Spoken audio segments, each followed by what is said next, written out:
Hello everyone, welcome to today's session. I hope you are all doing well and ready for our comprehensive lecture on methodology study Islam. Today we're gonna to explore the entire landscape of Islamic studies methodology in one seamless journey, from its historical development, underlying philosophies, and core dimension to research methods and contemporary global issues. By the end of this session, you will have a complete, interconnected understanding of how Islam is studied systematically as both a divine faith and a dynamic human reality. So, let's get started. Islamic studies have developed since the earliest spread of the religion. The word method itself comes from the Greek methodos, meaning a path or way to reach a goal. Over the centuries, Islamic sciences grow step by step. Ilmu kalam as the foundation of doctrine, usul fiqh as the framework for juristic reasoning, and tafsir to deepen understanding of the scripture. Greater centers of learning emerged as a result, like the Nizamiyah Madrasah in Baghdad, Al-Azhar in Cairo, the University of Cordoba in Andalusia, and Cairo Yuan in Morocco. From these centers came generations of classical, modern, and contemporary Muslim scholars who continually broadened a scope of Islamic studies, extending beyond religious matter into social, cultural, and political dimension as well. It's also worth distinguish four foundational terms here. First, a method is a technical way of reaching a goal. Two, methodology is the systematic study of methods themselves. Three, a paradigm is the underlying framework that shapes one worldview.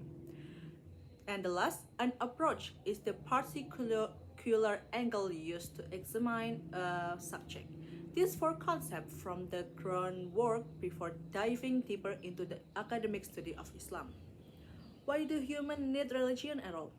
Because human reason alone is limited when it comes to answering existential questions about meaning and purpose. Religion offers a comprehensive guide to govern the relationship between human and gods, between individuals and one another, and between humanity and the natural world. It serves as a moral foundation, a source of inner peace, and a tool of social cohesion. Whether the religion originates from divine revelation or from cultural tradition. Islamic teaching is comprehensive, or kafah, and is generally divided into three interconnected dimensions. First is Aqidah, the foundation of a Muslim's faith and belief. Second is Sharia, the body of law governing worship and social conduct. Third is Akhlaq, the moral compass that gives spirit to religious practice.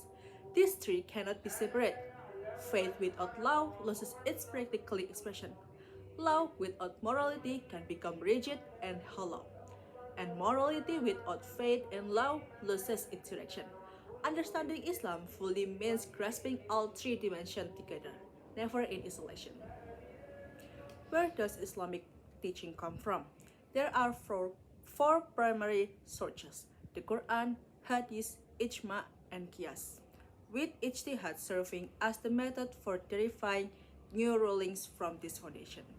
Hadith is the second source of Islamic law after the Quran, functioning both to explain and reinforce each teaching. Because most hadiths are transmitted through chains that require verification, except those considered mutawatir or mass transmitted. Rigorous models of hadith research have been developed to test their authenticity. Historically, this ranged from the classical model, which emphasized chain of narration criticism, to models developed by scholars such as Mustafa al-Shibai, Muhammad al-Ghazali, Quraish Shihab, and al-Iraqi, through to contemporary models that integrate modern academic approaches. The sources of Islamic teaching also carry distinct characteristics. They are defined in origin, or Rabbaniyah, human and aligned with human nature, Insaniyah, comprehensive in scope, Sumuliyah, practically realizable, Al-Waqi'iyah, moderate in nature, Al-Wasatiyah, and clear and understandable, Al-Wudu. Their qualities are allow Islamic teaching to unite fixed and changing principles with the capacity to transform alongside the times. When the Quran and Sunnah don't explicitly address a new issue, this is where ijtihad becomes essential.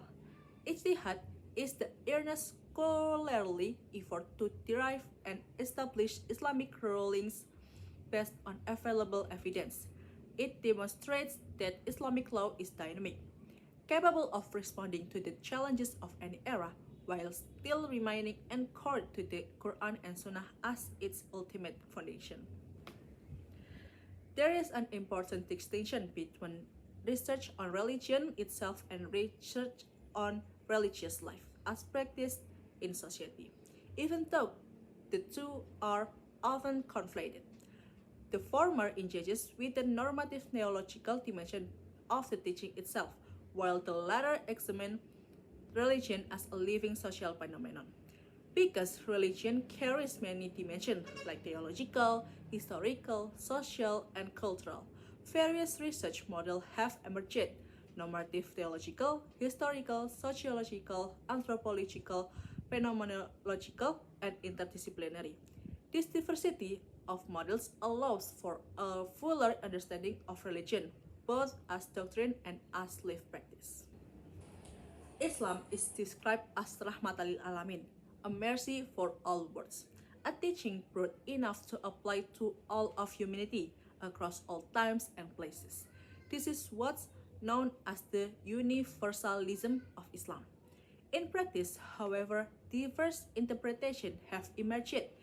Islamic fundamentalism, which emphasizes strict textual interpretation on one end, and inclusive Islam, which opens space for dialogue and tolerance of difference, standing in contrast to exclusive Islam, which emphasizes a single absolute truth. Alongside this, the idea of the Islamization of science has also developed.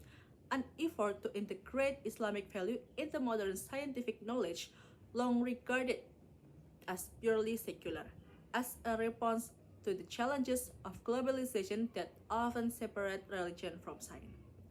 To understand Islamic teaching more deeply, Muslim thinkers developed three major epistemological approaches. First, Bayani is a text-based approach, drawing meaning directly from Quran and Hadith. Second, Burhani is a rational-logical approach, relying on reason and scientific argumentation.